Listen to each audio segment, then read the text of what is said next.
My ex's mom called me to fix her fence, then said, "Finish it, and I'll make it worth your while." I was halfway through replacing a broken porch step when my phone buzzed with a number I hadn't seen in almost 3 years. "Hello?" There was a pause, then a voice I knew instantly. "Daniel, it's Margaret." My stomach tightened. Margaret Collins, my ex-girlfriend Emily's mother. The woman who once treated me like family. The woman who hadn't spoken to me since the day Emily walked away. "I know this is strange," she said softly, "but my backyard fence came down in last night's storm. I don't know who else to call." I looked at the cloudy sky and rubbed the sawdust from my hands. "I can recommend somebody." "No," she sighed, "I want you." I should have said no. Instead, I heard myself ask, "When?" "If you can." I drove to the Collins house that afternoon with my old pickup, loaded with lumber, concrete mix, and every tool I'd need. Nothing had changed. The white porch, the flower beds Emily used to spend hours planting, the oak tree where we'd carved our initials during our second summer together. I parked beside the garage and climbed out. Margaret stepped outside, carrying 2 glasses of iced tea. She looked older than I remembered, more tired. But she still smiled the same warm smile. "Thank you for coming." I nodded. "Where's the damage?" She led me around back. Nearly 40 feet of cedar fencing had collapsed after one of the support posts snapped. "It'll take most of the day," I said. I figured. I grabbed my gloves. Before I could start, Margaret looked at me carefully. "When you're finished," she said quietly, "I'll make it worth your while." I laughed. My regular rate is enough. I wasn't talking about money. Then she turned and walked back inside.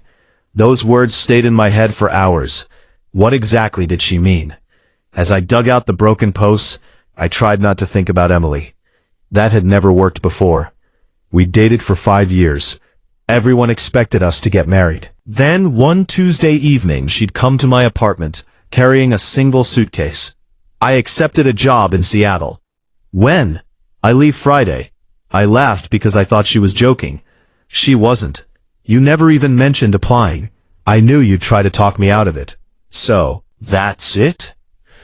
"I need something different." "What about us?" She looked at the floor. "I don't think there is an us anymore." 5 years ended in less than 10 minutes. She moved across the country. I buried myself in work. Eventually, I stopped wondering why. Or at least I pretended to. Around noon, Margaret brought me a sandwich. "You've barely taken a break. I've got momentum." She watched me level another fence post. "You always did beautiful work." "Thanks." She hesitated. "Emily still talks about you." That surprised me. "I doubt that." "She does." I kept hammering. "What does she say?" "Mostly that she wishes she'd handled things differently." I shrugged. "Doesn't matter now." Margaret looked like she wanted to say more, but didn't. Instead, she went back inside. By 4 o'clock, the new fence stood perfectly straight. I brushed dirt from my jeans and loaded the leftover materials into my truck. Margaret came outside, carrying an envelope. "I owe you." She held it out.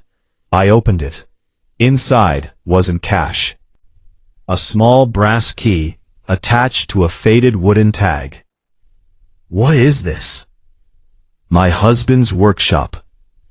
I frowned. "I don't understand." She smiled sadly. "Come with me." She unlocked an old building behind the garage. I hadn't been inside since high school. The smell of cedar and machine oil hit me instantly. Everything looked frozen in time.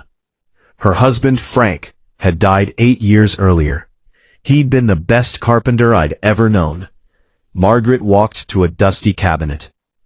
Then she handed me another envelope. "Open it." Inside was a handwritten letter. It began with my name, Daniel. If you're reading this, Margaret finally ignored my instructions about keeping this hidden. That sounds like her. I smiled despite myself. The letter continued. You've got more talent than you realize. One day you're going to own your own business. Stop doubting yourself.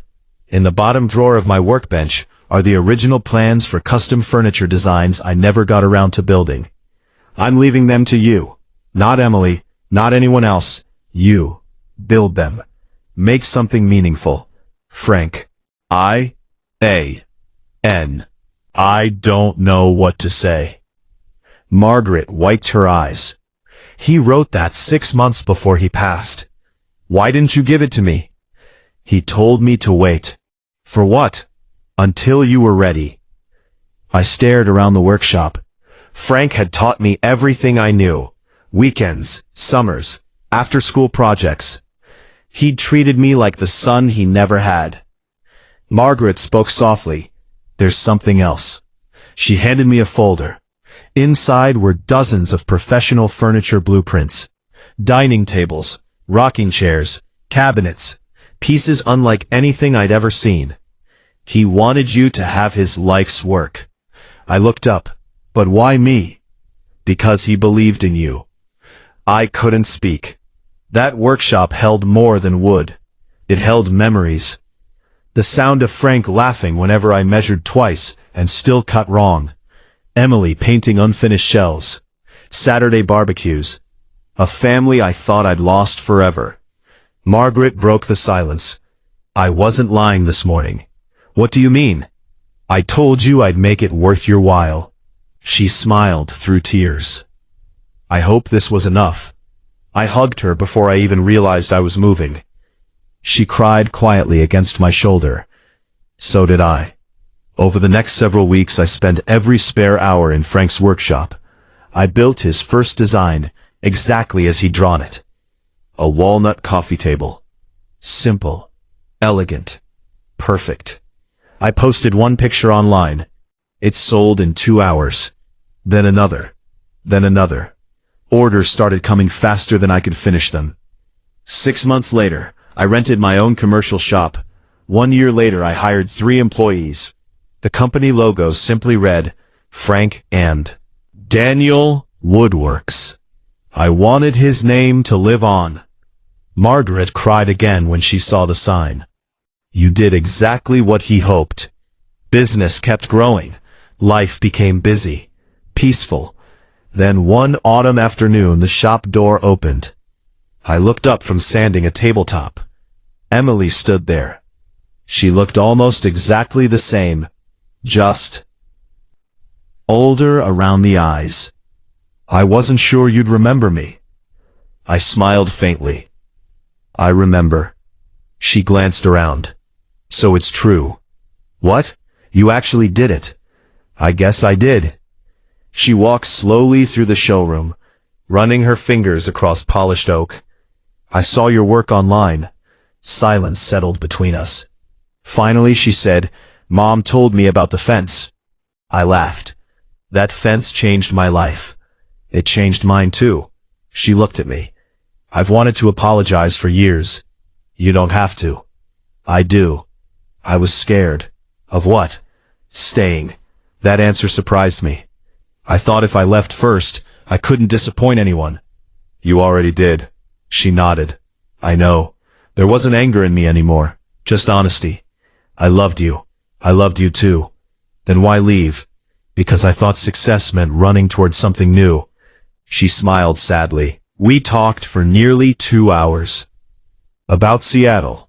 About life. About mistakes. About Frank. Before leaving, she stopped near the door. I'm moving back permanently. Oh, I don't expect anything. I nodded. I know. Weeks passed. Sometimes she'd stop by the shop. Sometimes we'd have coffee. Sometimes we'd simply talk. Slowly we became friends again. Nothing more. Not yet. One snowy December evening, Margaret invited both of us to dinner. The 3 of us laughed harder than we had in years. After dessert, she disappeared into the kitchen. Emily leaned closer. You know what Mom told me? What? She said she only called you because the fence broke. I smiled. Seems lucky. Emily laughed. No. She shook her head. Mom admitted she could have hired anyone. What? She wanted to see if you'd come. I stared toward the kitchen. She was hoping we'd both remember what mattered. Margaret returned carrying coffee. I can hear whispering. We figured out your plan. Margaret tried to look innocent. I have no idea what you're talking about. We all laughed. For the first time in years, it felt natural. A year later, I built a new cedar fence around Margaret's yard. Not because it needed replacing, because I wanted it perfect. When I finished, she walked outside holding 3 glasses of lemonade. She looked at the fence, then at me. You know, she said smiling, this one is even better than the last. I've had good teachers. She squeezed my hand. No, Daniel. Her eyes filled with pride. You finally believed in yourself.